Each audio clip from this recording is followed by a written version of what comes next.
안녕하십니까. 35회 부동산학 원론 시험 치르시느라고 대단히 고생 많이 하셨습니다. 먼저 2024년 35회 감정평가사 시험의 부동산학 원론 총편부터 먼저 해드리도록 할까요. 이번 시험은 직전 시험이었던 34회 시험에 비해서는 난이도가 한 4개 정도, 한 10점 정도를 좀 높이지 않았느냐 하는 생각을 하고요. 난이도 극상 문제가 한 2개 정도 출제가 된 것 같고, 안 배운 거죠. 그러니까 우리 시험 범위 외의 것들이 한 2개 정도 출제가 된 것 같고, 두 번째 난이도 중상 부분에서 약간 난이도를 올렸던 것 같습니다. 난이도 하는 대체로 유지가 되는 느낌이 들고요. 우리가 편의상 이제 우리 부동산학 원론을 총 8개 편으로 구성을 합니다. 총론, 경제, 시장, 정책, 투자, 금융, 개발, 감정, 평가 이렇게 했을 때 이번 시험에서는 총 몇 개가 출제되는지를 살짝 한번 보면, 먼저 총론은 비슷하게 출제가 되었습니다. 한 4개 정도 출제가 되었습니다. 4개. 그러니까 뭐 매년 나오는 것들, 뭐 정착물이라든지 토지 용어라든지 토지 특성, 뭐 그다음에 주택 용어 이런 것들 출제되던 것들이 출제가 되었고요. 경제로 무난하게 출제가 되었습니다. 5개 출제가 됐는데 좀 특이할 만한 점은 시장론이 하나밖에 출제가 되지 않았습니다. 시장론. 원래는 뭐 그래도 한 3개까지, 2~3개까지는 나오던 부분인데 하나밖에 출제가 되지 않았다는 점, 그것도 계산 문제로 정보 현재 가치 구하는 거 아주 가벼운 문제로 터치가 되었고, 그 외에 뭐 입지 선정이라든지 도시 공간 구조론이라든지 아니면 효율적 시장이라든지 지대론이라든지 이런 부분들이 전혀 언급이 없었던 좀 특이할 만한 점이었습니다. 투자로 정책론 3개, 정책론은 최근 비중이 좀 줄었다 그랬죠. 투자론 5개, 무난하게 출제가 되었었고, 금융론 4개 정도, 원래 나오던 거, 뭐 PF, 프로젝트 파이낸싱, 그 다음에 부동산 투자 회사, 리츠라는 거 나오던 거 했었습니다. 개발론, 특이할 만한 점이죠. 여기도 그 부동산 중개 관련해서 2개가 출제가 되었고, 하나 정도가 난이도가 조금, 중개사 공부를 하지 않으셨던 분들 같은 경우는 좀 높지 않았나 하는 문제가 출제가 되었고, 특이하게 매년 한두 문제씩 출제가 되었고, 직전 시험에서는 한 3~4개까지도 출제가 되었던 권리 분석 파트가 전혀 출제가 되지 않았습니다. 왜 이랬는지 모르겠네. 그래서 권리 분석이 전혀 출제되지 않았다. 그래서 어쨌든 개발론에서 한 8개. 그리고 특이할 만한 점이죠. 감정 평가 파트에서 10개가 출제가 되었습니다. 우리 아시는 바와 같이 1차에서 부동산학 원론이 2차에 가면 당연히 이제 그 평가 이론이라든지 평가 실무와도 밀접한 관련이 있습니다. 그래서 공부를 하실 때 1차만 공부하시는 분들은 감정 평가론 같은 경우는 감정평가, 뭐 실무 기준이라든지 조금 더 꼼꼼하게 깊이 있게 공부를 해주시면 좋을 것 같다. 그리고 1차만 공부하시는 분들도 감정평가 실무까지는 아니야 하더라도요, 감정평가 이론 정도의 일정 부분 정도는 개념 숙지를 하고 공부를 하시는 게 좋을 것 같다는 생각이 듭니다. 그래서 총 40문항 출제가 되었습니다. 그래서 감정평가론에서 좀 많이 출제가 되었고, 시장론에서 다소 문제가 좀 줄었다는 점 외에는 출제 문항 패턴에 대해서는 특이할 만한 점은 없었습니다. 2개가 조금 특이할 만한 점이었고, 계산 문제 총 7개 출제가 되었습니다. 계산 문제 좀 적게 출제가 된 거예요. 사실은 한 10개 정도 출제가 되어야 되는데 7개, 시장에서 정보 현재 가치 구하는 거 하나, 투자에서 매년 나오던 거 2개, 개발에서 하나, 평가에서 3개가 나왔습니다. 평가에서는 원가법, 적산가액 구하는 게 하나 나왔고요, 수익 방식에서 2개나 나왔습니다. 2개 다 자본 환원율, 환원율에 관련된 내용들로 구성을 했습니다. 수익 방식은 이론 문제까지 포함하면 3개가 출제가 되었습니다. 수익 방식이 많이 출제가 되었죠. 세법 2개 나왔습니다. 세법 2개. 못 푸는 거예요. 요거는 뭐 여러분들 그 세법에서도 아주 깊이 있게, 뭐 별도 합산 이런 것들은 아주 깊이 있게 들어가야지 알 수 있는 내용이기 때문에 2개 출제되었고, 중개사법 2개 출제되었는데 1개 정도는 풀 수가 있었을 것 같아요. 우리 중개계약에서 뭐 일반 중개라든지 전속 중개라든지 순가 중개, 공동 중개, 독점 중개 이런 거 구분해 봤었지 않습니까? 그죠? 그런 내용들이 나왔으니까 요거 난이도 상짜리로 좀 우리가 생각을 하셔야 될 것 같습니다. 그래서 전체 난이도를 보면 난이도 상이 한 8문항 정도, 중이 한 17개, 그리고 하가 한 15개. 그래서 사실은 중과 하만 잘 정리를 하셔도 32개 정도는 맞출 수가 있다. 그래서 여전히 학원론은요, 난이도상을 완전 배제한다 하더라도, 8개를 완전 배제한다 하더라도, 눈에 보이는 것만 열심히 잘 풀어도 80점, 여기서도 뭐 이렇게 찍어서 맞추는 부분이 있을 수 있으니까 80점까지에는 크게 무리가 없지 않나 하는 생각이 듭니다. 그래서 뭐 해가 갈수록 우리 회계의 난이도가 높아지는 것 같습니다. 그죠? 회계에서 이렇게 면과락을 당연히 하셔야 되는 거고요. 회계에서 면과락을 해도 나머지 과목들이 받쳐주지 않으면 합격 만들기가 상당히 어렵겠죠. 그죠? 예, 그러니까 학원론에서 80점 목표로 공부한다는 부분은 여전히 유효하다는 판단이 듭니다.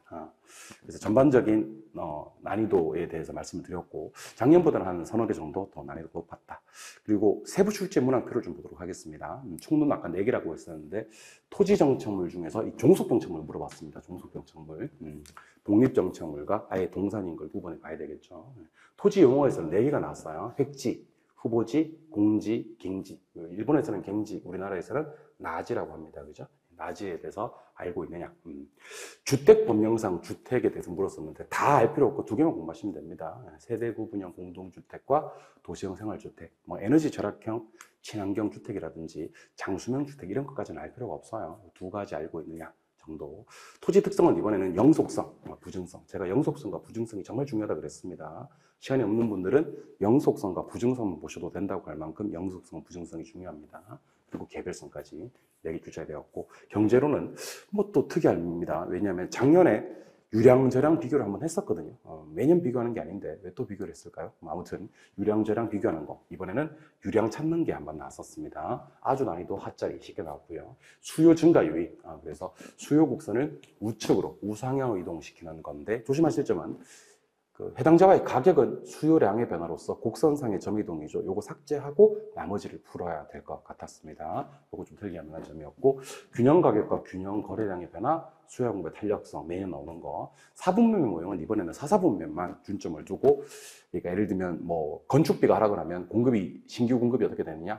증가될 거 아니에요, 그죠? 신규 공급과 공간 재고의 관계는 알고 계시는 바와 같이 비례관계 아닙니까? 1사분면 말고는 다 비례관계인 거 알고 계시죠? 그래서 신규 공급이 증가될 때 재고가 어떻게 되느냐를 물었습니다. 당연히 재고는 증가되는데 감소된다고 틀리게 나왔던, 좀 전반적으로 무난하게 나왔던 그런 부분이 경제론이었습니다.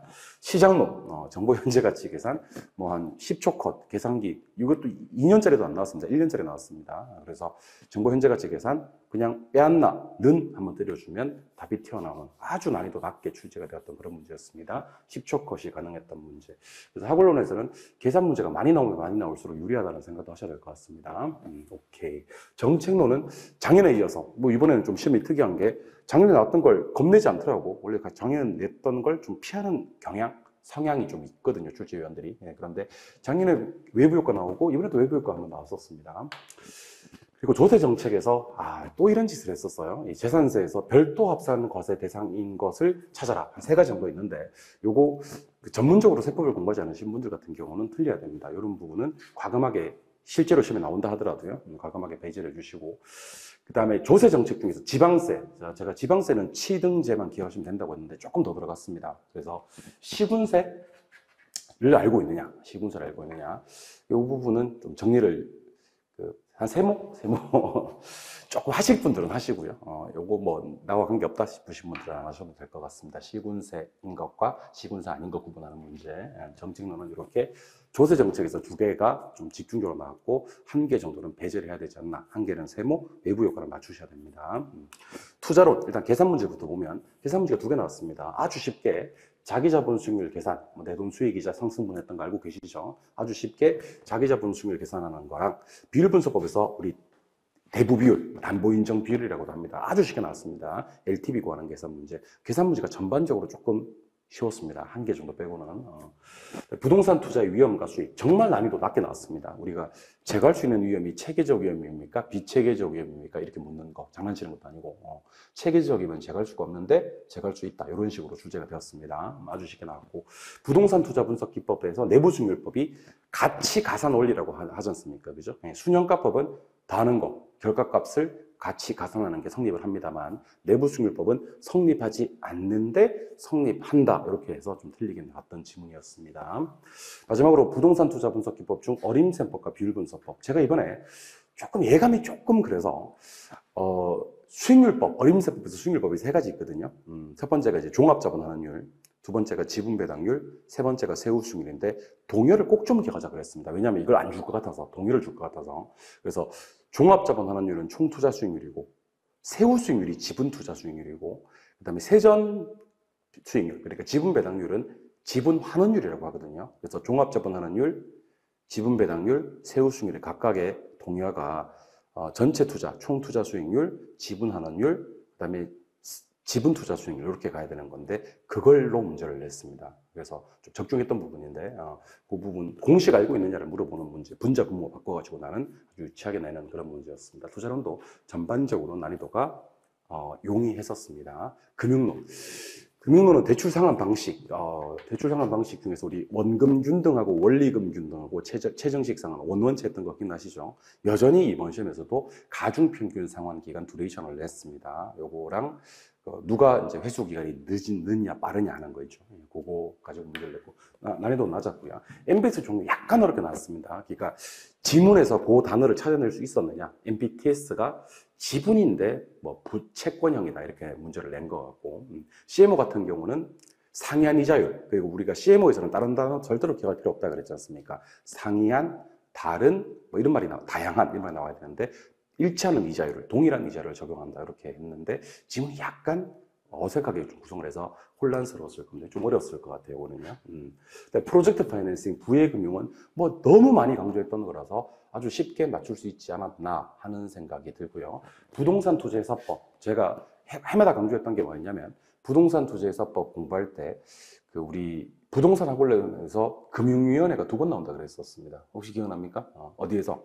첫 번째는 LTV, DTI, DSR 기준을 금융위원회에서 정하고 부동산 투자회사 리츠의 회계처리가 금융위원회인데 그 금융위원회를 금융감독원으로 바꿔서 냈습니다. 이것도 수업 열심히 들어주신 분들 같은 경우는 아주 쉽게 맞추지 않았겠나. 왜냐하면 금융위원회가 2번밖에 안 나오니까 그렇게 좀 MBS 종류 빼놓으면 좀 다소 쉽게 출제가 되지 않았나 하는 생각이 들어요.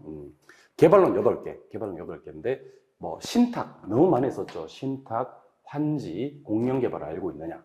BTO, 뭐 이게 틀린 사람 없겠죠. BTO 사업을 알고 있느냐. 그 다음에 이런 문제는 모르셔도 됩니다. 빈집 및 소규모 주택 정비에 관한 특례법상 이걸 물었어요. 예, 소규모 주택 정비 사업. 이것도 저는 이게 사실 학원론 시험 범위가 아니라고 판단이 들거든요. 그래서 이 관련되는 문제 좀 이따 한번 소개를 해드리겠습니다만은 혹시 불합격하신 분들은 그러니까 지금 채점을 끝내신 분들 계실 거 아닙니까? 그죠? 요거는 시험 범위가 아니다는 식으로 이의 신청을 한번 해보시면 좋을 것 같습니다. 사실 중개사 쪽에서는 시험 범위가 아니다. 그러면 당신네들이 표준 시험 범위를 만들어 달라고 이렇게 요청을 해서 실제로 받은 게 있거든요.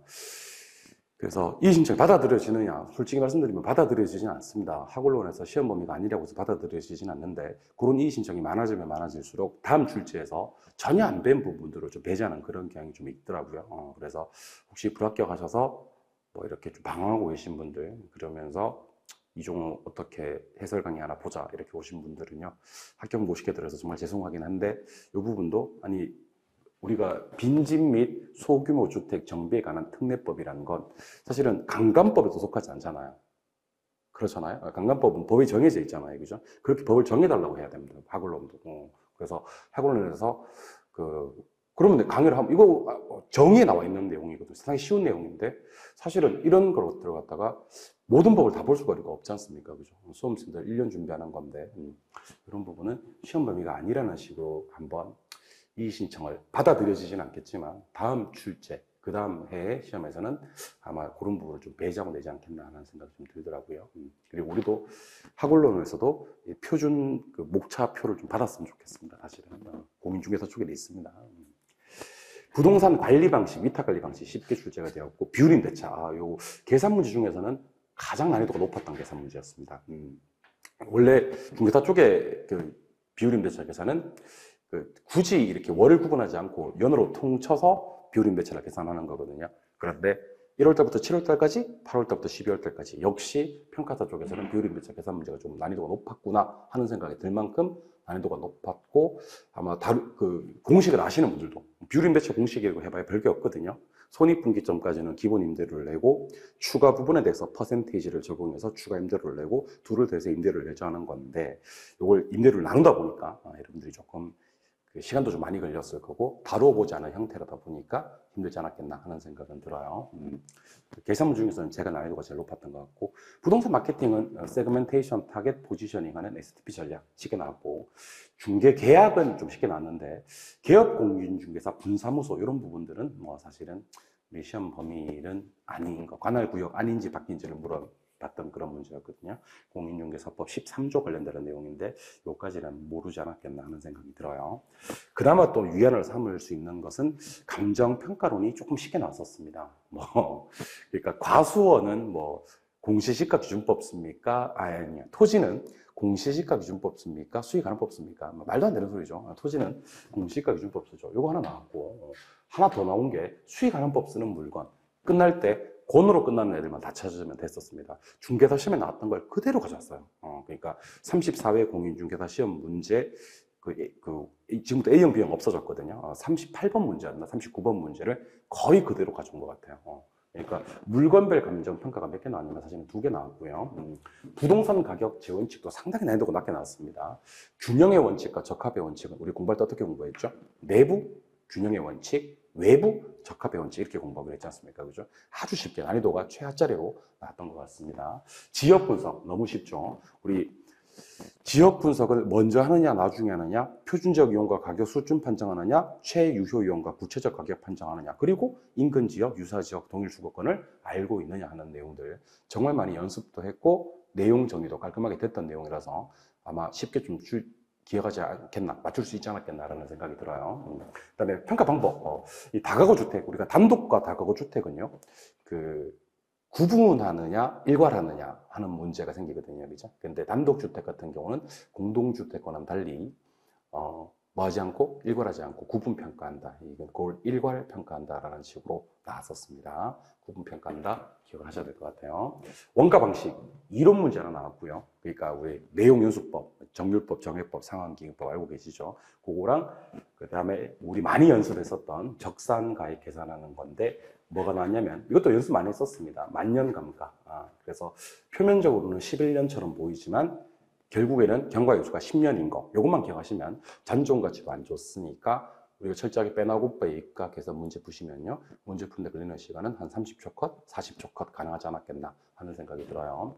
좀 특이할 만한 점이 수익 방식이 이론 문제가 평가 실무 기준에 있는 수익 방식 하나 나왔고요. 계산이 둘 다 환원이율 계산인데 하나는 직접 여기 부채 감당법이었습니다. 저부대 곱해서 환원율을 계산하라고 나왔었고, 요거 10번 문제는 거의 똑같이 나왔습니다. 몇 회 때 출제되었던 문제냐면 33회. 33회 때 출제되었던 문제를 그대로 거의 차용한 것 같더라고요. 숫자만 살짝 바꿔서. 문제는 또 거의 똑같은 문제였습니다. 그래서 그 문제 연습이 되신 분들은 쉽게 풀지 않았겠나 하는 생각이 들더라고요.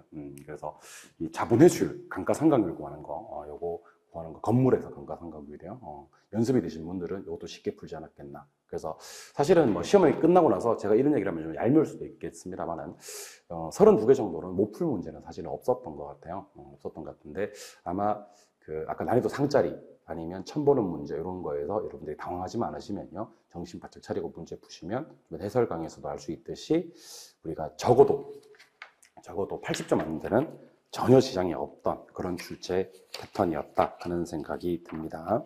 오늘 해설 강의는요, 정답 위주로 빠르게 보는 거고 기출문제 해설하는 강좌는 사실 아닙니다. 이런 문제가 나왔습니다라고 시험을 보신 분들한테 소개해드리는 과정이다라고 생각해 주셔야 되기 때문에 정답 위주로 빠르게 진행하도록 하고요. 자세한 기출문제 해설 같은 경우는 실제 우리가 문제풀이 과정에 가서 아니면 이론 수업 가서 개강을 하면 그때 진행을 해드리도록 하겠습니다. 아시겠죠? 그래서 평가사 시험 보신 분들이 이런 문제가 나왔었지, 맞아, 이런 부분은 이렇게 내가 공략을 했었지, 이거는 어떤 내용이구나, 이게 내가 시험장에서 볼 때는 이 내용이었는데 해설 강의에서 보니까 이런 접근이 있었구나, 뭐 그 정도만 좀 보시자라는 취지입니다. 아시겠죠? 오케이. 자, 그럼 가볼게요. 먼저 81번. 토지의 일부로 간주되는 정착물에 해당되는 것을 모두 골라라 그랬습니다. 자, 우리는 이것을 뭐라 부른다? 토지 정착물이라 부릅니다. 토지 정착물은 아예 토지의 종속적인 게 있고요. 독립적인 게 있습니다. 독립적인 게 몇 개 있는데 4개 있습니다. 그 외에는 싹 다 종속입니다. 4개가 뭐냐? 첫 번째 건물입니다. 건물은 독립입니다. 그래서 주기지만 완성이 되면 주기지, 주벽, 기둥, 지붕 완성이 되면 독립으로 봅니다. 그 다음에 명인방법을 갖춘 미분리 과실, 그다음 명인방법을 갖춘 수목이나 등기된 임목. 등기된 임목도 토지와는 독립적으로 봅니다. 아니 그럼 4개네. 아예 동산이 있습니다. 토지 정착물이 아닌 동산. 요거는 어떻게 공부하시면 되냐면 가수차, 가수가 들고 다니는 타고 다니는 차 하시면 됩니다. 가식 중인 수목. 그다음에 경작 수확물. 그다음에 임차인 정착물 이렇게 하시면 됩니다. 가식 중에 있는 수목, 경작 수확물, 임차인 정착물은 동산이다. 그래서 가식 중에 있는 수목은 동산. 이거는 정착물도 아니에요. 경작 수확물도 동산. 여기는 없지만 임차인 정착물도 동산. 그러면 매년 경작을 요하지 않는 나무라든지 국어라든지 이 2가지 니은, 미음이죠. 니은, 미음. 정답은 2번이 토지 종속 정착물이 되는 거죠. 종속 정착물을 찾는 문제. 공부 제대로 하신 분들이라면 쉽게 풀지 않았겠나 하는 생각이 들어요. 82번. 이 문제는 공인중개사 법령 13조에 규정된 내용입니다. 자, 개업 공인중개사는요. 옳지 않은 것을 찾아라 그랬는데 정답만 보시면 돼요. 앞으로 풀지도 않을 거니까. 분사무소 둘 수 있거든요. 분사무소를 둘 수 있는데 몇 개만 둘 수 있다? 1개만 둘 수 있고요. 그걸 어디 내에 둘 수 있냐면 관할구역 외의 지역이 아니라 관할구역 안에. 관할구역 외가 틀린 내용입니다. 답은 4번입니다. 개업공인중개사 관할구역 내에 분사무소 둘 수 있고, 혹시 개업공인중개사가 아니라 법인인 공인중개사들이 있죠, 그죠? 법인은 관할구역 밖에서 둘 수가 있습니다. 그러니까 알 필요는 없습니다만은 관할구역 안에 개업공인중개사는 분사무소 둘 수가 있다. 1개만. 답은 4번입니다. 83번. 요 문제. 주택법령상 주택의 정의에 대한 설명이다. 옳은 것을 찾아라 하는 문제인데, 그 주택법에서는요, 주택을 둘로 구분하거든요. 민영주택과 국민주택 이렇게 얘기합니다. 그래서 민영주택은 국민주택 제외한 주택을 민영주택이라고 해요. 1번은 틀리고, 세대 구분형 공동주택, 요거는 제가 여러분들 쪽집게 80선 할 때 나왔던 지문이 그대로 나온 것 같아요. 구분해서 생활은 가능한데 구분 소유할 수 없는 주택이다 그랬었죠. 이것만 보시면 된다 그랬습니다. 세대 구분형 공동주택은 세대를 구분해서 생활은 쌉 가능해요. 세대를 구분해서 소유할 수는 없어요 라고 얘기를 해야 됩니다. 정답은 3번이죠. 너무 많이 했죠. 도시형 생활주택, 우리가 도생이라고 하죠. 몇 세대? 이거 틀리게 잘 내는데 300세대 미만에 해당되는 거고, 대통령용으로 정하는 주택인데 종류는 3가지가 있습니다. 단지형 연립, 단지형 다세대, 그리고 소형주택. 옛날에 원룸형이었던 게 소형주택으로 바뀌었다 그랬죠. 그리고 4번, 5번 이런 거 절대로 보시면 안 됩니다. 자, 에너지 뭐요? 절약형에다가 뭐요? 친환경 주택이죠. 그러면 어떻게 해야 되냐면 그 기술을 이용해서 사용량, 에너지 사용량은 뭐 해주고 절감해주고, 이산화탄소 배출량은 당연히 감소시켜야 되겠지. 그래야지 친환경이 되겠지. CO2 많이 배출하면 좋아, 안 좋아? 안 좋지. 필요 없어, 이런 것들은. 그리고 장수명 주택, 진짜 몰라도 돼요. 장수명 주택은 내부 구조를 쉽게 변경할 수 있는, 그래서 쉽게 변경이 가능한 주택을 장수명이라고 합니다. 내부 구조를 쉽게 변형해서 구조적으로 오랫동안 유지 관리할 수 있는 내구성을 갖추는 주택을 장수명 주택이라고 해요. 그래서 4번, 5번은 주요 논점이 아니고, 많이 쳐야지 1번, 2번, 3번 정도. 1번은 시험에 나온 적이 있기 때문에, 기출문제 나온 적이 있기 때문에. 민영주택은 뭐 빼고다? 국민주택 빼고다. 세대 구분형 공동주택은 세대를 구분해서 생활은 가능한데 소유할 수는 없는 거다. 도시형 생활주택은 몇 세대 미만입니까? 300세대 미만입니다. 그리고 조금 더 가면 도시형 생활주택은 우리가 흔히 얘기하는 분상, 분양가 상한제에 적용을 받지 아니한다까지도 알고 계시면 좋을 것 같습니다. 83번의 정답은 3번이죠. 오케이. 밑에 거 2개 때문에 틀리시면 안 됩니다, 여러분들. 84번. 이거 지방세 법령상 토지에 관한 재산세 과세 대상이 여러 가지 있을 겁니다. 그 중에서 별도 합산 과세 대상인 것을 보라 그랬습니다. 절대로 공부하시면 안 되는 그런 내용입니다. 시험장에서 맞추기는 상당히 어려운 문제. 한 3가지 정도를 보시면 돼요. 지방세 법령상 별도 합산이 대상이 되는 건 공장용 건축물의 부속 이 정도 읽으시면 되고, 차고용, 보세, 창고용 이 정도 읽으시면 되고, 그다음에 철거 멸실된 건축물 이 정도 읽으시면 되는데, 보니까 철거 멸실된 주택이 5번에 나오네요. 그죠? 그러니까 답은 5번이다. 그런 얘기입니다. 3가지 정도 보시면 되고, 접근 한번 해보시고 싶으시더라도 이 부분은 참으셔야 되지 않나. 개인적으로 공부하고 싶은 욕구가 안 생긴다면 참으셔야 되지 않나라는 생각이 들어요. 답은 5번인데 뭐 됐습니다. 오케이.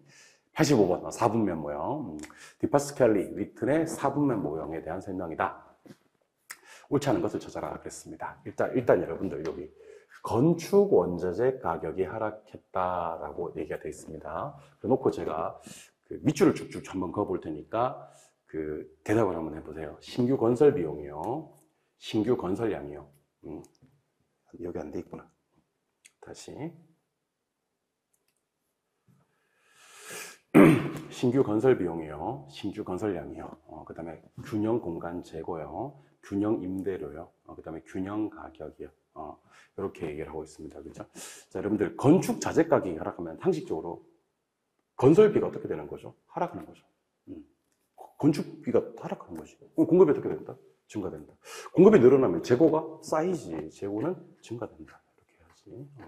그다음에 공급이 증가되면 임대료나 가격은 뭐한다? 하락한다라고 해야 됩니다. 특히 여러분 4분면에서 공간 재고하고 신규 건설량은 비례 관계가 성립을 합니다. 이건 감가상각률만큼 기울게 형성이 되고, 그래서 신규 건설량이 증가되게 되면 재고량은 증가된다라고 해야 됩니다. 4분면에서 신규 건설량과 공간 재고의 관계는 무슨 관계다? 비례 관계다라고 기억하셔야 됩니다. 그래서 얘가 증가되면 얘도 뭐 된다? 증가된다라고 해야 되죠. 1, 4분면 말고는 다 4분면에서는 비례 관계다라는 걸 알고 계셔야 되겠죠. 아주 쉽게 나왔죠. 그래서 상식입니다. 건축 자재 가격이 하락하면요, 신규 건설비 하락, 건설량은 증가되면 재고도 쌓이지, 재고도 증가, 균형 임대료나 균형 가격은 하락, 이렇게 보시면 되겠죠. 답은 3번이 되는 그런 내용이 되겠네요. 86번 토지 용어입니다. 옳은 것을 모두 골라라 하는 문제입니다. 역시 난이도 하짜리. 획지는 인위적, 자연적, 행정적 조건에 따라서 다른 토지와 구별되는 가격 수준이 비슷한 일단. 그렇습니다. 가격 수준이 비슷한 일단의 토지는 획지가 맞습니다. 기억이 필요합니다. 기억이 품지 않은 나머지 내용들은 소거합시다. 근데 니은을 품고 있는 게 기억 날리고 나니까 없으니까 디귿 바로 들어갑니다. 디귿. 공지는 건축하면서 남겨놓은 땅. 예, 여러분들 제가 건물이 아예 없는 땅이 있고 있는 땅이 있고 남겨놓은 땅이 있죠, 그죠? 건물이 아예 없는 땅은 나지라고 합니다. 나지.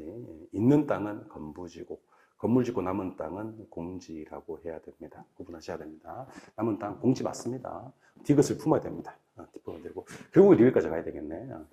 그 이전 상태 그대로의 토지. 그러니까 택지가 되기 전에 그대로의 토지는 갱지가 아니라 소지라고 해야 됩니다. 소지. 갱지는 나지와 똑같은 말로서 건물이 없어요. 사법상의 제약이 없어요. 공법상 제약은 있어요라고 얘기를 해야 됩니다. 갱지와 나지는 같은 말입니다. 그래서 답은 몇 번? 3번이 되는 그런 문제고요. 니은은 틀렸습니다. 내에서 택지농지임지 용도지역 내에서 바뀌는 땅은 후보지가 아니라 이행지가 됩니다. 그래서 획지 맞고 공지 맞아서 답은 3번이 되는 그런 문제. 아주 쉬웠던 문제였죠. 답은 3번.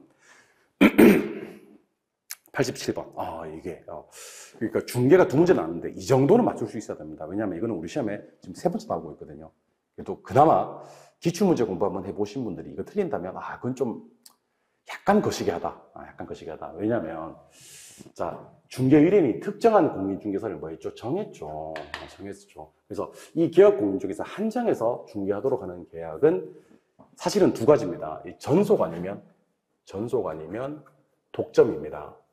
조금 더 자세하게 하려면 특정 공인중개사를 정했잖아요. 그죠? 정했는데, 스스로 알게 된 상대방과 계약했을 때는 중개 보수를 못 받는 건 전속이고요.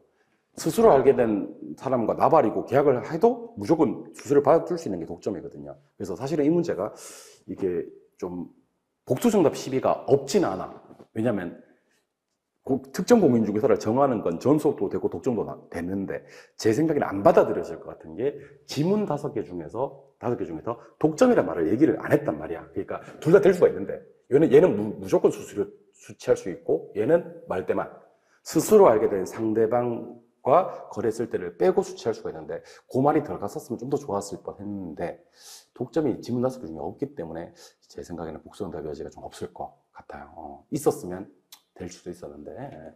그리고 이게 아주 일반적인 중개계약입니다. 불특정 다수의 중개업자한테 의뢰를 하고 먼저 거래 성사시킨 사람한테 중개보수를 지급하는 형태가 일반 중개계약이 되겠죠. 그래서 전속하고 일반 중개계약이 됩니다.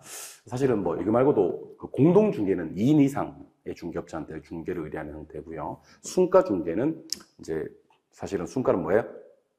순가는 수수료를 정하고요. 그 이상은 다 먹어라. 이 가격 받아주세요 하는 계약이 순가중개계약입니다. 순가중개계약 자체가 불법은 아니지만 순가중개로 받은 중개보수가 법정 중개보수 수수료를 초과하면 그때는 불법이 되겠죠. 그죠? 네, 그렇게 이해하시면 좋을 것 같습니다. 아주 쉬웠던 문제였습니다. 답은 5번이었습니다. 중개 관련된 문제라고 했지만 오케이. 그래서 중개계약의 종류 그래도 한번 읽어봅시다. 이것도 요즘 시험 특징이 작년에 나왔던 걸 올해 또 내더라고.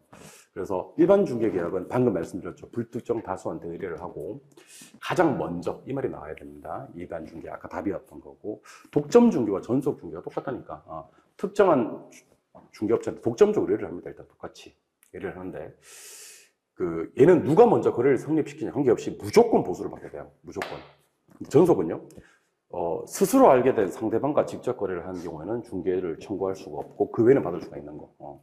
공동중개는 2인 이상이나 많이 나와야 되고 순가중개는 거래 가격을 정하고 초과한 금액을 중개보수로 먹는 계약을 순가중개라고 합니다. 중개계약의 종류 꼴랑 5개밖에 안 되니까 기억을 한번 해보시기 바랍니다. 88번. 88번은 제가 마음을 좀 바꿨습니다. 이거는 제가 36회 대비 강의에는 강의를 해야 되겠습니다. 이게 시험에 벌써 2번째 나오고 있거든요.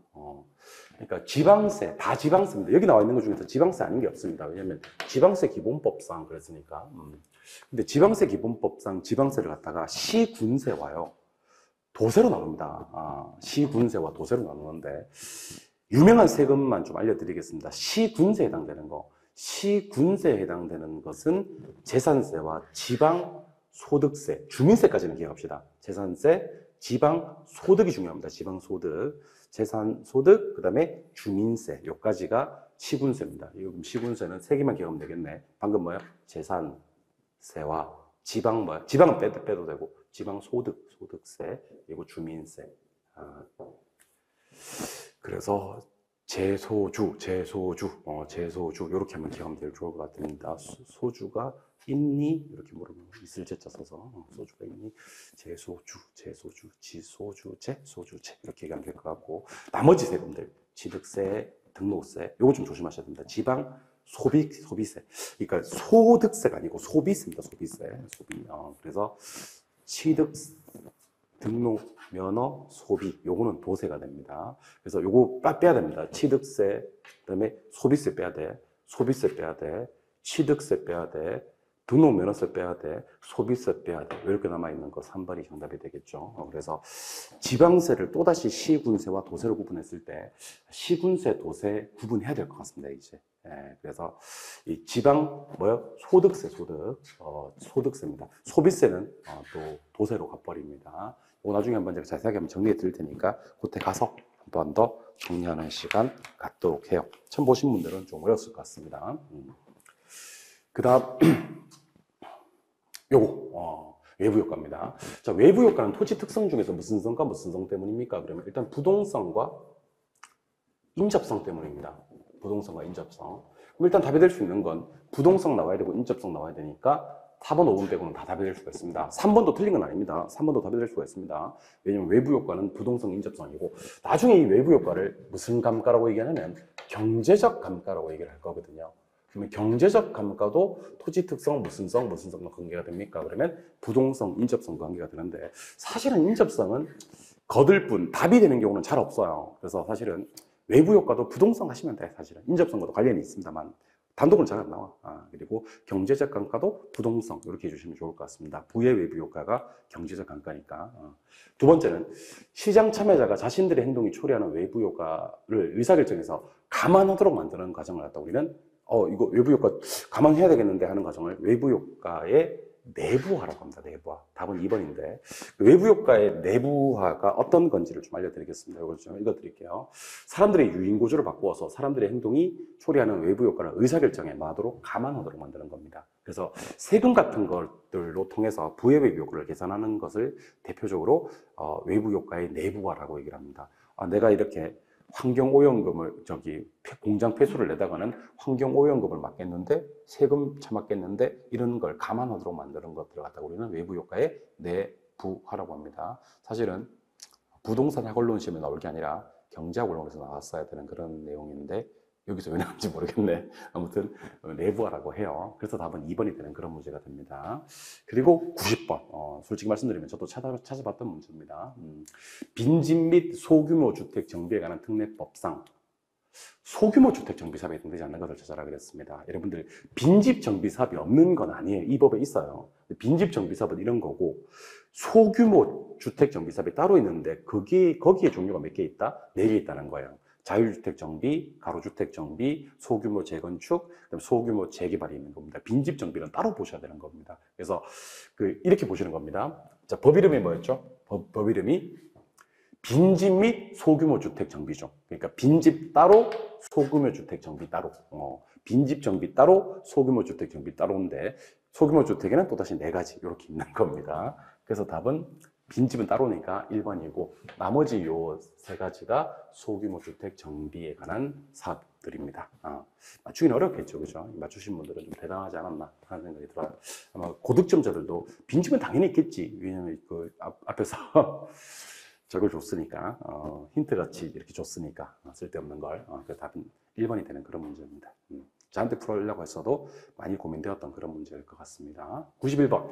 아까 감정평가 문제가 10문제 나왔다 그랬죠. 우리 평가사를 공부하는 우리한테는 상당히 유리한 부분입니다. 학원론. 앞으로 학원론 열심히 공부해 주셔야 될 것 같아요. 학원론 공부하면 2차에서도 도움이 되고 평가론 파트에서 10문제나 출제가 되니까. 게다가 계산 문제도 거기서 최소 3개가 출제가 돼요. 올해 또 계산 문제가 7개 중에서 평가론에서만 3개가 나왔으니까 평가론 열심히 공부하셔야 될 것 같습니다. 문제도 쉬워요. 대상 물건에 대한 감정평가액은 뭐로 평가한다? 시장가치로 평가한다. 감칙 5조죠. 2번, 감칙 6조입니다. 현황평가죠. 이용 상황 및 공법상 제약 받는 상태 기준으로 한다. 불법이나 일시적 이용 제외까지 맞습니다. 감칙 7조죠. 개별 물건 기준의 원칙. 개별로 평가해야 되겠죠.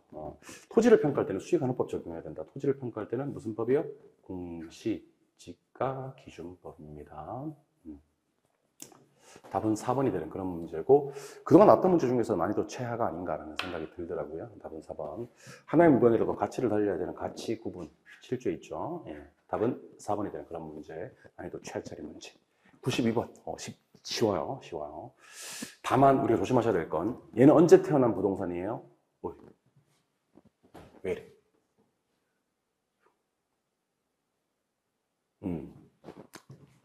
짜자, 다시 돌아왔습니다.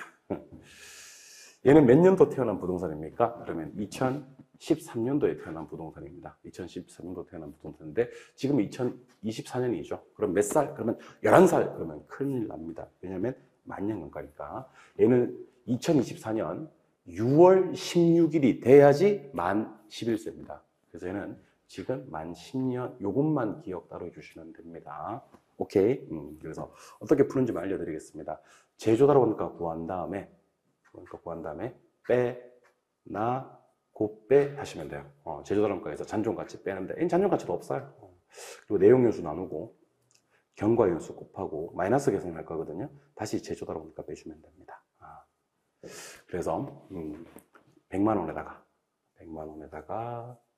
연면적 350 곱해주고 100분의 115 지수법 1.15 때려주고 는 때려주면 이게 아마 얼마 나오냐면 4억 250만 원 나오나? 오케이. 4억 250만 원 이렇게 될 겁니다. 메모해 놓고 잔존가치는 없으니까 빼지 말고 내용연수 몇 년 나누기 50 여기다가 바로 곱하기 아까 10년 다시 빼기 4억 250만 원 이렇게 때리고 는 때려주면 답 계산 한 방에 튀어나옵니다. 그러면 아마도 답은 3억 2,200만 원 이렇게 나오는 그런 문제.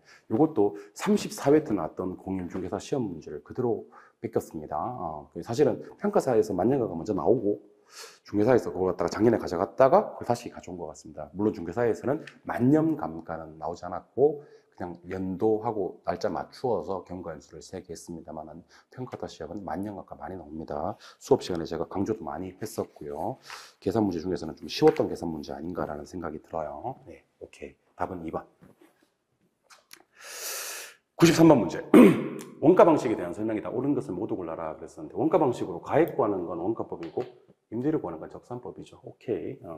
제조들 원가는 무조건입니다. 무조건 도급 방식 기준합니다. 언제나 always 도급 방식 기준합니다. 자가 건설을 했는지 도급 건설을 했는지 따지지 않습니다. 무조건 도급 기준합니다. 그 다음에 경제적인 감가가 발생한다. 이 경제적 감가를 앞에서 배우실 때는 뭘로 배우셨냐면 외부 효과라고 배우셨습니다. 그럼 경제적 감가나 외부 효과는 토지 특성, 무슨성이나 부동성이나 인접성 하시면 됩니다. 인접성은 잘 안 나오니까 무슨성이라도 부동성이라도 기억하셔야 되겠죠. 부동성이 지리적 위치의 고정성. 아니, 부동성을 해주면 될 것을 뭐 그랬는지 모르겠어. 왜 그러냐면 앞에서는 부동성 했잖아. 한 문제 틀 안에서 얘가 부동성하고 지리적 위치의 고정성 따로 쓰면 안 되지. 그는 출제의 어떤 지침 패턴에도 좀 어긋나지 않나 싶어요. 그렇지 않나요? 아무튼 뭐 부동성 이것 때문에 틀리지 않았을 테니까 부동성, 인접성 때문입니다. 그리고 감가 수정 방법은 네 유래기간분 이렇게 하거든요. 네 유래기간분 이렇게 해서 내용연수법, 정률법, 정해법, 상환기금법, 관찰감가법, 분해법 이렇게 있죠. 그래서 정해법, 정률법, 상환기금법 모두 다 내용연수를 기준으로 하는 감가수정 방법을 적하는 거 맞습니다. 이거 외에도 관찰감가법, 분해법이 있습니다. 그래서 다 맞다 이렇게 해야 되기 때문에 답은 5번이 되는 그런 문제가 되겠죠. 정답 5번. 오케이. 94번. 이거 많이 감정평가 실무 기준을 알아야 됩니다. 실무 기준. 여러분들 1번 직접하는 법. 직접하는 법은 복수기간 순수익. 이게 틀렸습니다. 복수기간이 아니라 단일기간 순수익을 해야 됩니다. 단일기간. 직접하는 법은 복수 아닙니다. 복수 아니고 단일기간입니다. 우리 잔여법이나 직접하는 법은 단일기간이고요. 우리 에루드법 그리고 할인연금 수지 분수법부터가 복수기간입니다. 두 번째 수익가액은 수익분서법에 따라서 산정된 가액을 말한다. 아니죠. 수익가액은 수익환원법에 따라서 산정된 가액을 말하고 수익임료가 수익분서법에 따라서 산정된 임대료를 말한다라고 해야 되겠죠. 3번은 뭐 실무 기준에 있긴 한데 상식이죠. 순수익, 우리가 여기 순수익이 순영업소득 얘기하는 거거든요. 그래서 무슨 총소득에서 유효총수익에서 영업경비를 빼야 되겠죠. 오케이. 직접법에서 사용한 환원율은 투자결합법이 아닙니다. 시장추출법이 원칙입니다. 시장추출법으로 하는 것을 원칙으로 한다. 그래서 답은 5번입니다. 할인연금 흐름분석법에 대한 설명이 맞습니다. 근데 5번 할인연금 흐름분석법에 대한 걸 묻는 게 아니고 감정평가 실무 기준에 따른 1번부터 4번까지가 왜 틀렸는지를 찾는 거고 이것도 출제된 적이 있습니다. 한 번 더 반복적으로 출제되고 있는 겁니다. 답은 5번입니다. 기출문제 중요성이 좀 강조되는 그런 문제가 되겠네요. 95번. 부동산 가격의 재원칙에 대한 설명이다. 옳지 않은 것은 아주 쉽게 나왔습니다. 아주 쉽게 나왔습니다. 여러분들 적합의 원칙과 관련이 있으려면요. 부동산 가격이 무슨 요인에 따라서 외부적 요인에 의해서 긍정적, 부정적 영향을 받아서 형성되는 것을 적합의 원칙이라고 합니다. 그래서 우리 처음에 공부할 때부터 어떻게 공부하기로 했냐면 내부 균형의 원칙, 그리고 무슨 적합의 원칙, 외부 적합의 원칙 이렇게 하기로 했지 않습니까? 기억하고 계시죠? 네. 내부는 균형, 외부는 적합, 내부 균형, 외부 적합, 내부 균형, 외부 적합 이렇게 공부를 했었지 않습니까? 가치 구분 평가와 아울러서. 기억나시죠? 네. 아주 난이도 낮았던 그런 문제였습니다. 답은 4번이고 적합의 원칙은 외부다라고 하는 겁니다.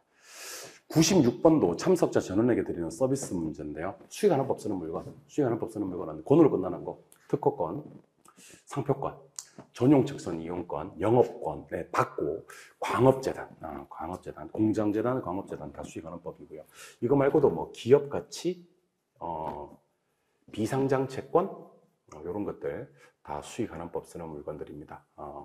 과수원은 거래사례 비교표를 쓰기 때문에 총 6개 중에 하나 빼고 전부 다니까 5개. 답은 4번이 되는 그런 문제가 되겠네요.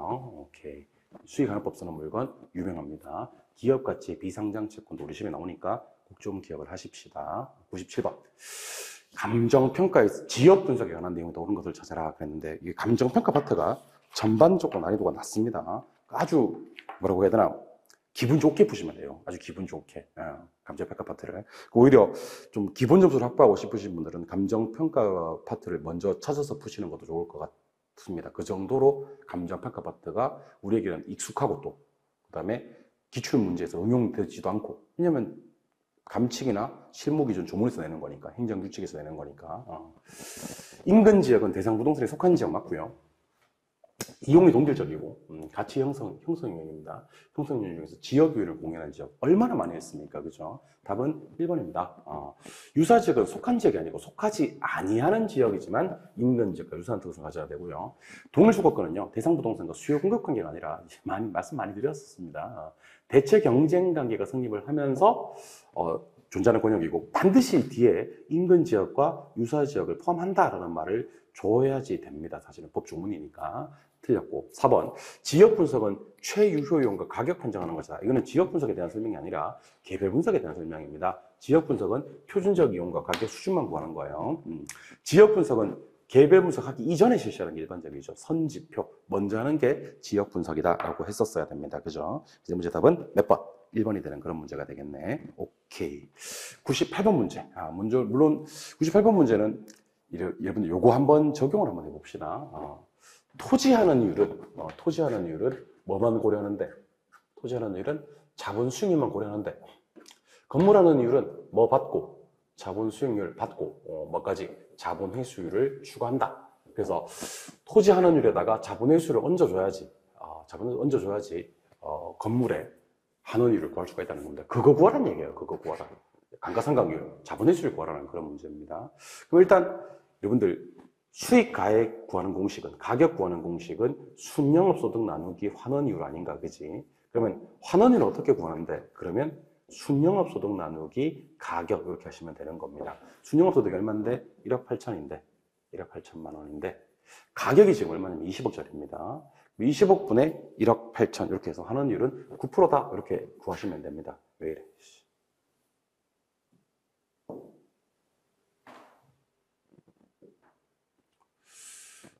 갑자기 이게 나왔어요. 돌아가자. 종료전 저장하시겠습니까? 아니요. 또 돌아왔어요. 금방 또 돌려, 그지? 잘 모르는데 잘하는 것 같아. 그래서 한원율 9%다.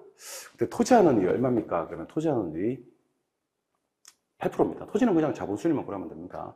건물하는 이율은 잘 모르겠습니다. 근데 토지와 건물의 가격 구성 비율이 80대 20이랍니다. 근데 이걸 계산한 값이 이거 곱하고 더한 값이 얼마란 얘기냐면 9%란 얘기거든. 그러면 자 토지하는 88에 6.4 곱하기 얼마 하면 9%가 되느냐 하는 건데 당연히 2.6이 돼야 될 거 아니냐는 겁니다. 자 그러면 얼마에다가 x에다가 20%를 곱한 값이 2.6이 돼줘야 된다는 얘기입니다. 오케이? x에다가 20%를 곱한 값이 2.6이 돼줘야 된다는 겁니다. 그러면 2로 나눠주면 이게 이게 몇 프로가 되겠죠? x에다가 20%를 곱한 값이. 그러니까 자 보세요. 건물하는 이율에다가 20% 곱한 값이 2.6이 나와야 되니까 건물하는 이율은 여기 13%가 나와야 된다는 얘기입니다. 이게 얼마다? 13%가 나와야 된다는 얘기입니다. 근데 건물하는 이율은 무엇과 무엇의 합이냐면 자본 수익률 더하기 자본 회수율 합이라는 얘기입니다. 이거 합한 값이 방금 계산한 게 얼마인데? 13%인데 자본 수익률 값이 아까 얼마였죠? 8%죠. 이거는 구해놨고 이걸 구하라는 얘기지 않습니까? 이거 8%였고 그러면 이거 추가적으로 5% 이걸 계산하시면 되는 겁니다. 답은 2번이 되는 그런 문제가 되겠죠. 무슨 이해하셨죠? 네, 다시 한 번만 더 풀어볼게요. 한 번만 더. 20억 분의 1억 8천 이렇게 해가지고 이 부동산 환원율을 먼저 구해버립시다. 구하니까 몇 프로 나왔다? 9%가 나왔다. 이 9%는 토지 얼마에다가 8%에다가 80% 때려주고 건물은 모르겠는데 건물에다가 몇 프로를 때려준 값을 20%를 때려준 값이 9%가 되겠다. 그럼 건물에 하는 이율은 요거 계산해 보니까 얼마 더하기 6.4 더하기 x 하면 9%가 나와야 되니까 얘가 2.6이 나와야 된다는 얘기입니다. 뭐가 2.6? 건물에다가 20% 곱한 값이. 그럼 건물에다가 20% 곱한 값이 2.6이 나와야 전체 구가 되려고 그러면 얘가 13%가 돼야 된다는 얘기. 오케이. 13이 되려고 그러면 자본 수익률이 얼마일 때? 8일 때 자본 회수율, 감가상각률은 5가 돼야 된다. 그러니까 이게 5가 더해져야 된다라는 겁니다. 답은 2번이 되는 그런 문제. 자본 회수율에 대한 정의만 알고 있으면 풀 수 있는 그런 문제입니다. 오케이. 99번 토지 특성입니다. 장래, 예외 없다 그랬죠. 문제 풀다가 장래가 뜨면 무조건 영속성 그랬습니다. 일단 영속성. 두 번째, 원가 방식 평가를 어렵게 한다. 자, 원가 방식을 구하기 위해서는요, 제조달 원가도 알아야 되고 감가 누계액도 알아야 되거든요. 그런데 제조달 원가 못 구합니다. 부증성 때문에 다시 조달할 수가 없거든요. 감가액 구하기 어렵습니다. 영속성 때문에. 여기서 영속성이 나와도 사실은 괜찮아요. 여기서 영속성이 나와도 되는데 영속성 다음에 영속성인 건 없고 부증성이 나왔네, 그죠? 나와도 괜찮아요. 그다음에 개별 요인 분석과 사정 보정하는 건 부동산마다 차이가 있기 때문이죠. 개별성. 답은 1번이 되는 그런 문제가 되겠죠.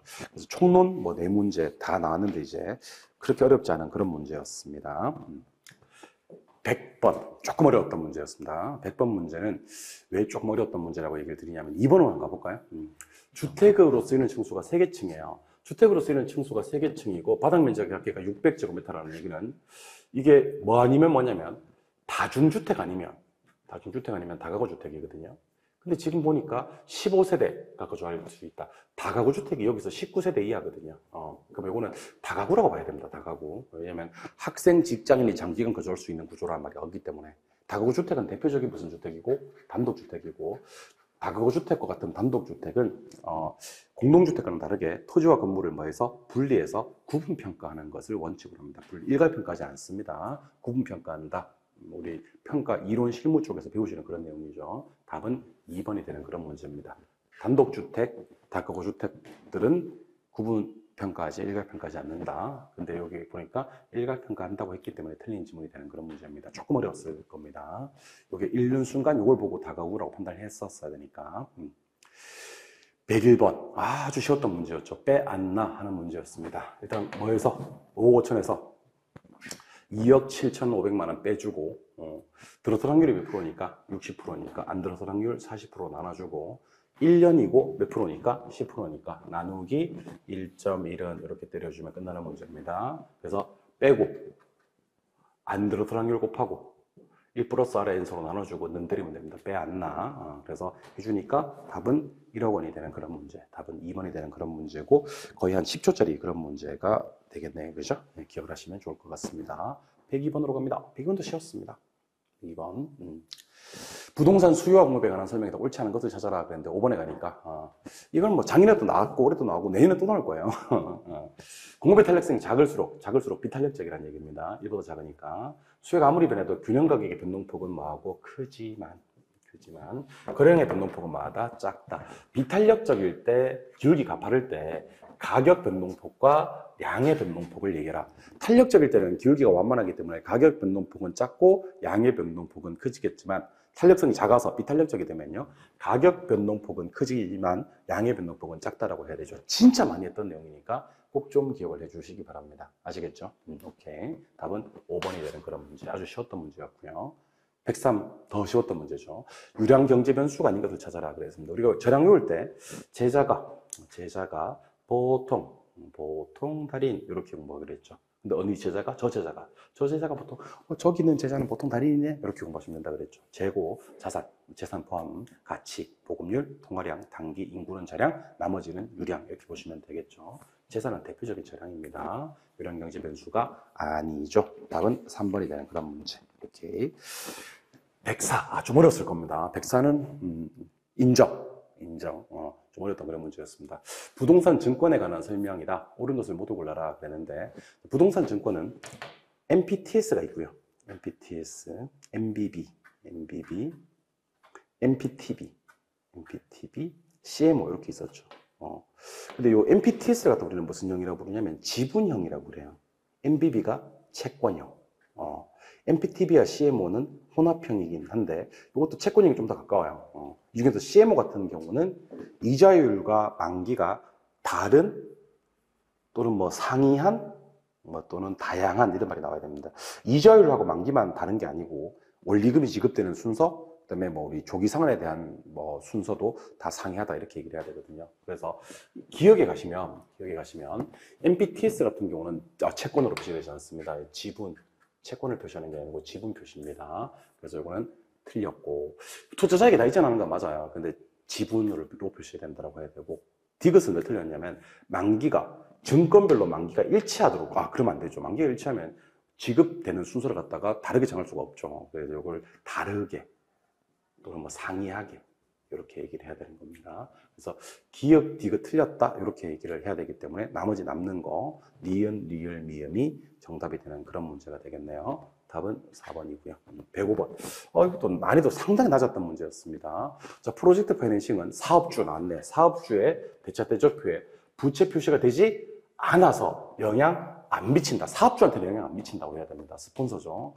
이게 부외금융이죠. 부외금융. 사업주의 재무상태표, 대차 대조표에 부채가 표시되지 않는 걸 부외금융이라고 하고, 부외금융은 사실상 그 프로젝트 파이낸싱에서 비소구 금융, 제한 소구 금융과 더불어서 가장 중요한 내용입니다. 아니나 다를까 여기 보니까 비소구, 제한 소구 금융도 있죠. 비소구, 제한 소구 금융은 뭐냐면 프로젝트가 파산했을 때 또 사업주입니다. 사업주한테 청구할 수가 없다. 사업주한테 청구할 수가 없다. 아니면 청구권이 제한된다. 이걸 비소구, 제한 소구라고 하고, 돈 암만 많이 빌려도 사업주 장부에 부채가 안 된다. 사업주 장부에 부채 기록이 안 된다는 것을 오프 밸런스 부외금융이라고 하는 겁니다. 알고 계시죠? 너무 쉬웠던 문제니까 이런 거 틀리시면 사실 안 됐었죠. 106. 106은 일단 공식을 한번 써보겠습니다. 문제 푸는 방법이 두 가지인데, 다음 조건을 가진 오피스텔의 대부비율을 구하라는 문제입니다. 대부비율은 LTV인데 공식을 알고 계셔야 됩니다. 부동산의 가치분의 부채입니다. 근데 지금 여러분들 문제 보셔서 아시겠지만 뭐는 알고 있는 상황이냐면 부동산이 얼마짜리인지를 알고 있는 상황입니다. 4억짜리다. 부채만 구하면 됩니다. 근데 여러분들 여기 보니까 뭐가 있어요? 부채 감당률. 부채 감당률은 부채 서비스액분의 순영업소득이지 않습니까? 순영업소득이 얼마? 4천만 원.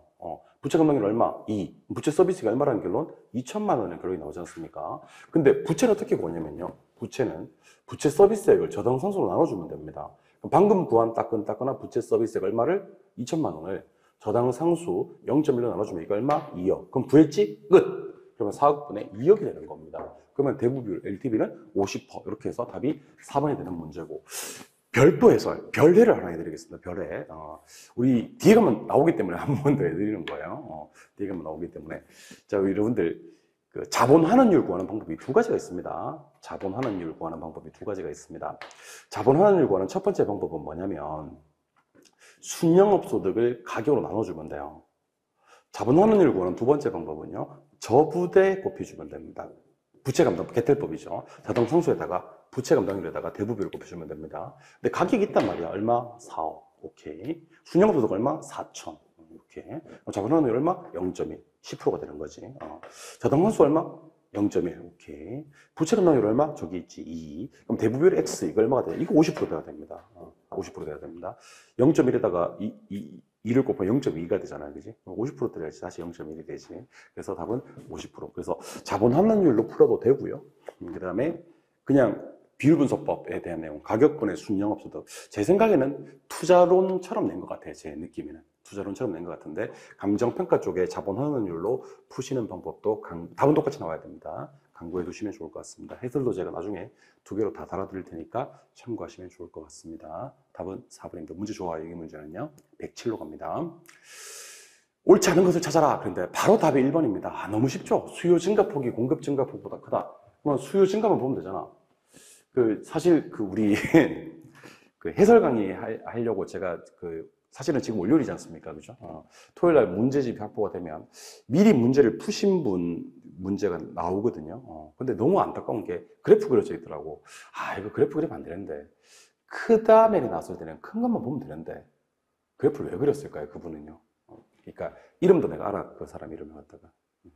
표지까지 같이 이렇게 사진으로 왔더라고. 카톡으로. 보면서 안타깝더라고. 왜 그림을 그리는 걸까요? 이렇게. 그러니까 큰 것만 보면 되잖아. 수요 증가가 공급 증가보다 크면 수요 증가 보면 되니까 가격은 뭐하고 상승하고 량은 증가되지 않습니까? 옳지 않은 걸 찾아야 되기 때문에 답은 바로 1번이 되는 그런 문제입니다. 2, 3, 4, 5번 문제 푼 흔적이 발견되면 안 됩니다. 진짜 너무하잖아. 문제 푼 흔적이 발견되면 안 되잖아. 1번이 답이죠. 답은 1번. 108로 갑니다. 108도 쉬웠죠. 부동산 투자회사 리츠죠. 부동산 투자회사는요. 우리 어떻게 공부하기로 했어요? 57에 35 빵빵 이렇게 하기로 했죠. 앞에 게 설립자본금이고요. 뒤에 게 최저자본금인데 자기관리 부동산 투자에서의 최저자본금입니다. 그럼 이거 얘기하는 얘기잖아요. 이제 빨리 70억 하시면 되고. 자산 구성. 제가 이거 어떻게 공부를 했냐면 빅맥 세트 메뉴와 빅맥 단품으로 공부를 했지 않습니까? 그죠? 그대로 나왔지, 그지? 빅맥 세트는 8,000원. 빅맥 단품은 7,000원 이렇게 하기로 했지. 너무 쉬웠고. 회계 처리. 부동산 투자에서의 회계 처리는 금융감독원 아니고 금융위원회. 금융위원회. 우리 부동산학에서 LTV, DTI, DSR 기준 정하는 것도 금융위원회. 회계 처리도 금융위원회. 금융위원회. 감독은 아닙니다. 이게 그 기출문제였었거든요, 사실은. 그 평가사에서 나왔던 기출문제. 그때는 뭐가 나왔냐면 국토교통부가 정하는 회계 처리 기준에 따른다 이렇게 나왔었거든요. 이번에는 좀 더 비슷하게 금융까지 썼어. 그래서 금융위원회를 금융감독원 이렇게 해서 문제를 냈습니다. 이거 출제위원들 출제하시느라고 고생 많이 하시는 것 같습니다. 아무튼 기출문제 응용입니다. 기출문제 중요성이 또다시 강조되네요. 그때도 그게 틀리게 나왔었거든. 답은 3번이고요. 4번은 필요 없고 5번은 이제 위탁관리 하나 더 있습니다. 그 기업 구조 조정도요. 자산관리회사에다가 업무를 위탁한다. 이거 알고 계셔야 되겠죠. 그죠? 답은 3번이 되는 그런 문제. 아주 쉬웠던 문제였습니다. 백구. 백구 틀리시면 저는 여러분들 용서할 수 있습니다만은 경제학쌤이 과연 여러분들을 용서할 수 있을지 모르겠네요.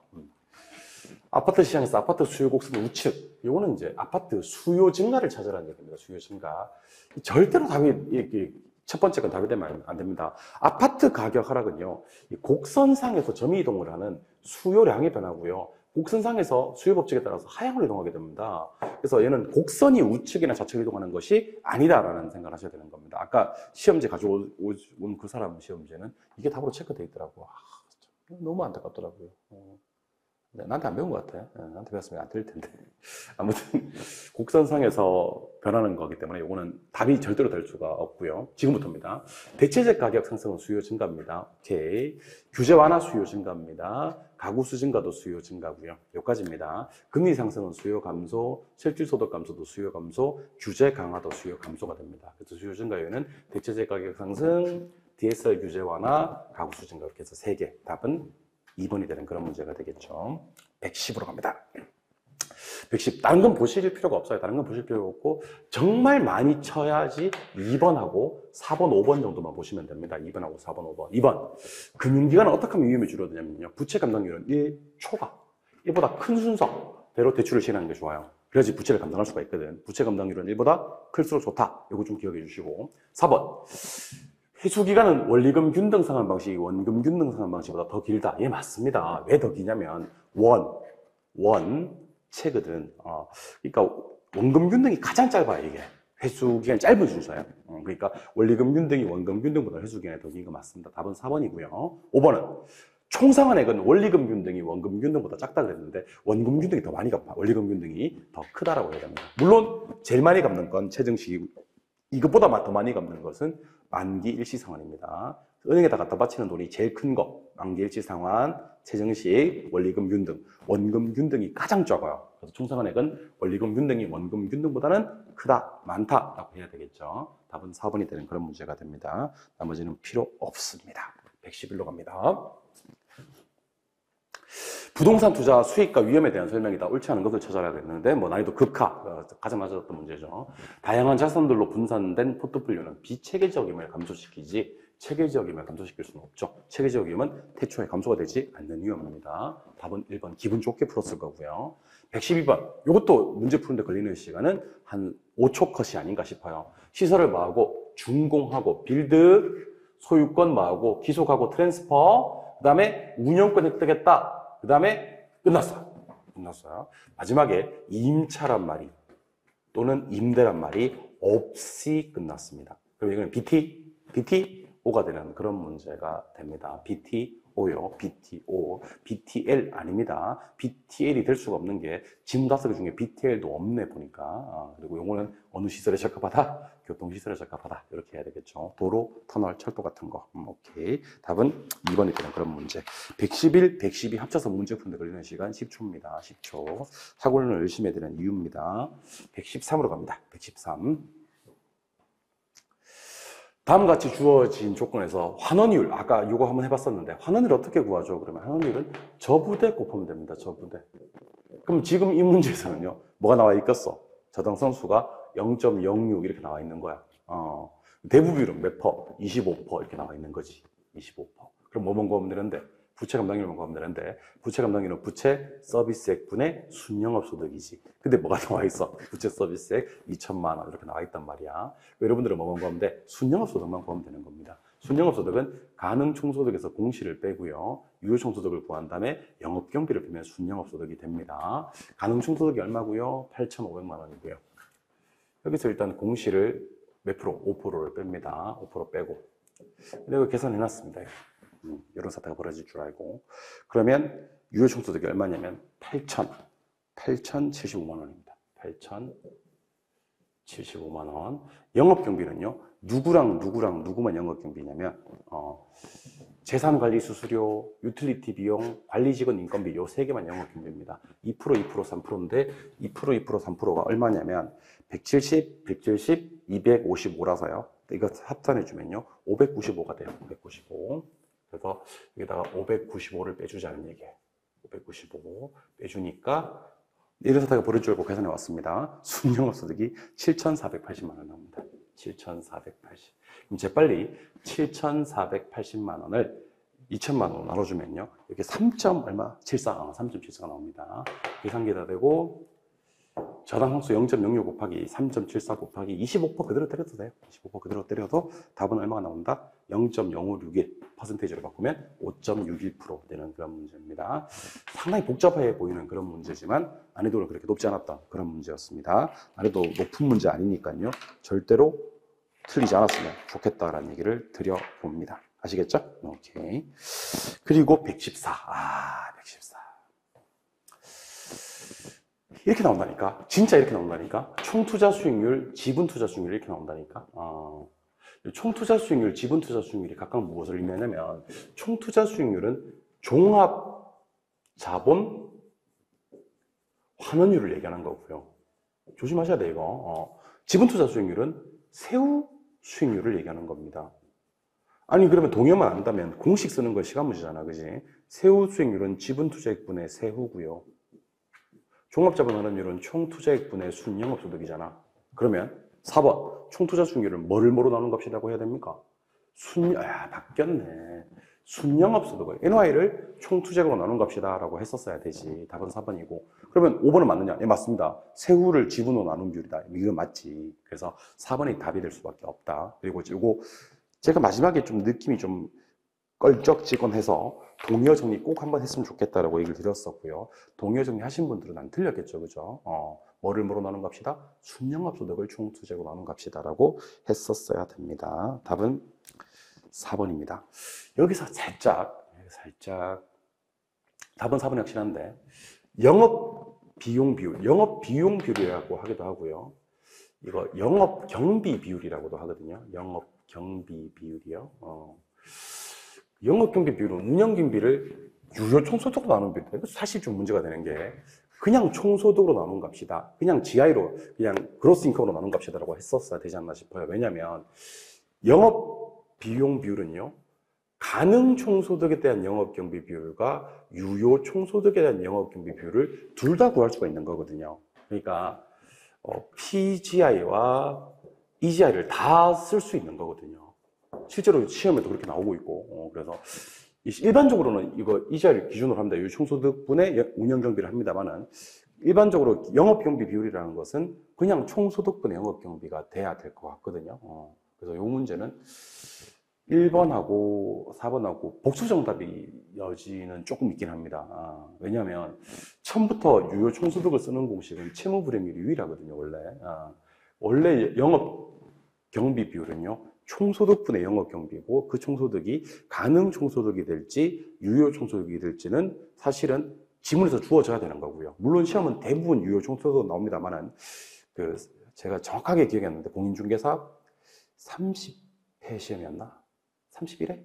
갑자기 기억이 안 나네. 30회인가 31회 시험에 가능총소득에 대한 영업경비를 구하시오 하는 영업경비 비율도 있었었거든요. 공인중개사 시험에 단독 문제로 나왔었어요. 그래서 그게 계산 문제로 나온 적이 있기 때문에 제가 좀 다시 한번 살펴보고 말씀드릴게요. 이건 이의신청 여지가 있어 보입니다. 그래서 답은 몇 번이 확실한데, 4번이 확실한데, 요 2번이 유효 총소득에 대한 영업경비를 영업경비 비율이라고 하지는 않습니다. 여러분들 사실은.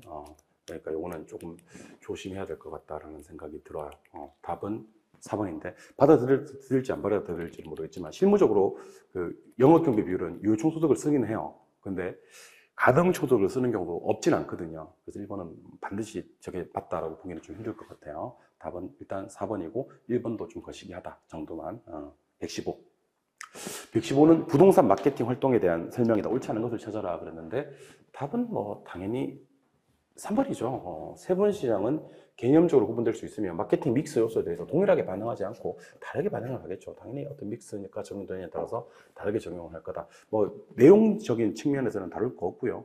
그냥 요소에 따라 사람들마다 다르게 적용될 거다 하는 것만 알고 계시면 될 것 같아요. 116.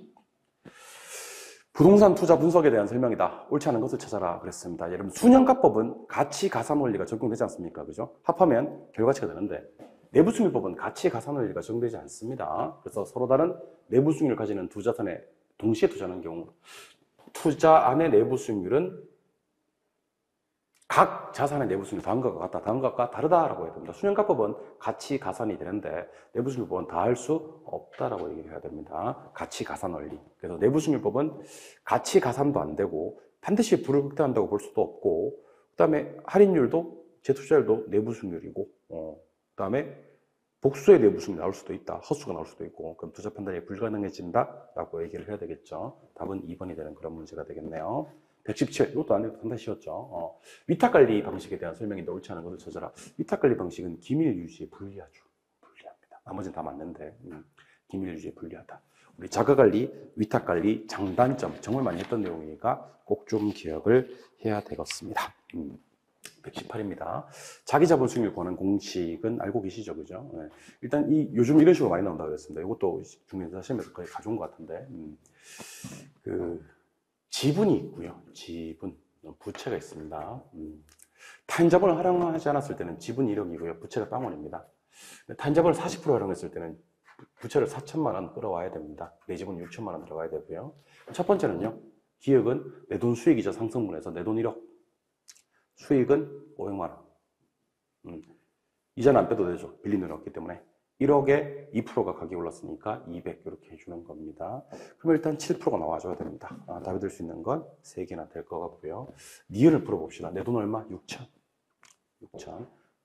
순영업소득 그대로 써주고 가격 오른 거 써주고 빌린 돈이 얼마인데? 4천인데 이자가 몇 프로다? 이자가 4%다. 여기다가 160만 원을 빼주면 돼요. 요 계산하면 0.09 나옵니다. 그래서 9%. 요거는 7%. 7%, 9%가 돼야 되니까 답은 3번이 되는 그런 문제가 됩니다. 오케이. 그 다음, 119. 요 문제. 퍼센테이지 리스트 방식입니다. 퍼센테이지 리스트 방식. 요 문제는 일단, 1월달과 7월달로 나눠야 될 것 같아요. 1월달과 7월달로 나눠야 될 것 같아요. 여기는 7달치. 여기는 넉 달치. 5달치지. 7달치 했으니까 1년 2달이니까 12월까지. 일단 버는 돈을 한번 계산해 보겠습니다. 매출액이 8만 원. 근데 몇 제곱미터? 200제곱미터. 이렇게. 그러면 이거는 8이 하면 얼마? 1,600만 원 이렇게 해야 되겠네. 이거는 20만 원. 2 하면 이거는 4천만 원 이렇게 해야 되겠네. 근데 둘 다 손익분기점이 얼마냐면 손익분기점이 2천만 원이다. 손익분기점이 2천. 그럼 얘는 초과되는 부분이 없죠. 그럼 얘는 무슨 임대료만 낸다? 기본 임대료만 내는 거예요. 얘는 손익분기점 2천, 초과되는 부분도 2천. 그러면 여기에 퍼센테이지 몇 프로? 여기 보니까 퍼센테이지 10% 적용한다. 10%. 그럼 얘는 기본 임대료에다가 초과되는 게 2천만 원의 10%니까 200만 원씩을 더 내는 겁니다. 그럼 기본 임대료만 보여주면 되겠네. 기본 임대료는 5만 원이다. 5만 원. 그러면 5, 2 하면 1,000만 원 이렇게 되겠죠. 얘는 기본 임대료 1,000만 원 내는 거고요. 얘는 기본 임대료 1,000만 원에다가 200만 원 더해서 1,200만 원 이렇게 내는 겁니다. 오케이? 얘는 7개월 동안에는 기본만 내는 거야. 왜냐면 손익분기점을 초과한 부분이 없으니까. 1,600은 2천만 원 초과하는 부분이 없잖아, 그지? 예, 기본만. 이렇게 몇 개월? 7개월을 내는 겁니다. 여기까지 얼마? 7천만 원 내고. 오케이? 1,200만 원씩 5개월을 내야 되겠네. 8, 7, 9, 10, 11, 12. 그치. 8, 미쳤나봐. 8, 9, 10, 11, 12. 깜짝 놀랐어. 그럼 이게 얼마냐? 6천만 원이 되겠지. 이게 월임대료, 합계를 구하라고 했거든요. 월임대료 합계. 네, 그래서 7개월 지내고, 그 다음에 5개월 지내고 해서 1억 3천만 원 이렇게 되는 그런 문제거든요. 그러니까 한 번도 안 봤던 문제라서 좀 당황했을 수는 있겠지만, 막 많이 어렵지는 않습니다. 그리고 제가 혹시 몰라서 저한테 부동산 학개론 배우신 분들은 제가 비율임대차는 좀 강조를 했었습니다, 사실은. 그리고 34회 시험에서 공인중개사 시험에 비율임대차 문제가 나왔었거든요. 그래서 감정평가 시험에도 한번 나오지 않겠나라고 생각했더니만 아니었다가 나왔긴 했는데, 그때처럼 만년강가 주듯이 여기서도 난이도 조정을 좀 한 것 같아요. 그래서 월을 좀 나누어서 문제를 내지 않았느냐 하는 생각이 좀 듭니다. 처음 보시는 분들은 좀 어렵긴 했었을 거예요. 근데 못 풀 만큼의 난이도가 아니고, 그렇게. 오케이. 마지막 120번 문제. 부동산 개발 방식에 관한 설명이다. 옳은 것을 모두 고른 것을 찾아라 그랬습니다. 다 골라라는 얘기죠. 토지 소유자 약정에서 수익증권을 발행하고 수익증권 소유자, 이걸 갖다 우리는 세 글자로 수익자라고 합니다. 수익자. 수익자에게 수익 배당하는 건 신탁밖에 없어요.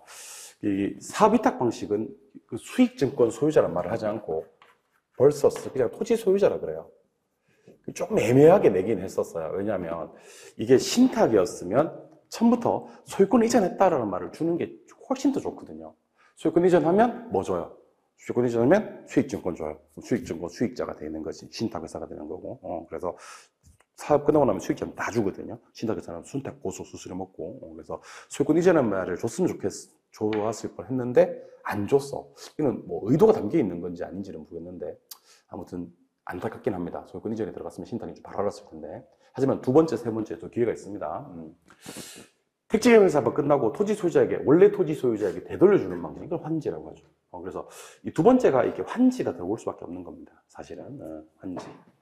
마지막 세 번째가 공익성이 강하다. 끝났지만 공익성이 강하고 대량 공급 가능한 것은 공영 개발 사업이 되겠죠. 그래서 다 만족하는 것은, 공영 개발로 끝나는 것은 1번밖에 없는 그런 문제가 되겠습니다. 소유권이 이전되고 수익 증권 소유자, 수익자한테 수익 주는 방식은 신탁이고, 그럼 사업 위탁 방식이 되려고 그러면 어떻게 해야 된다고요? 토지 소유자한테 수익을 준다라고 얘기를 했었어야 됩니다. 이때는 뭐 수익 증권 소지자란 말이 없어요. 수익 증권 수익자란 말이, 그러니까 위탁자, 수탁자, 수익자란 말이 원래 신탁에서만 쓰는 말이에요.